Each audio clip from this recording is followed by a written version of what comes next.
خاموش رہنے کے ساتھ سب سے بہترین فائدے۔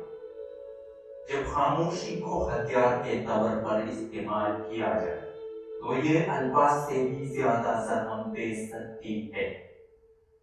خاموشی آپ کو اپنے مقصد پر توجہ مرکوز کرنے میں مدد دیتی ہے۔ خاموشی آپ کو ایک کامیاب انسان بننے میں مدد دیتی ہے۔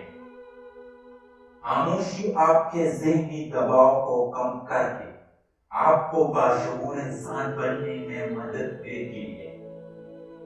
خاموش رہنا بہت مشکل ہے، لیکن خاموشی بہت بہترین انتخاب ہے۔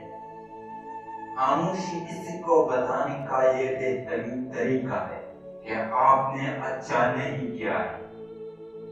احمق اپنی بات سے اور عقل مند اپنی خاموشی سے پہچانا جاتا ہے۔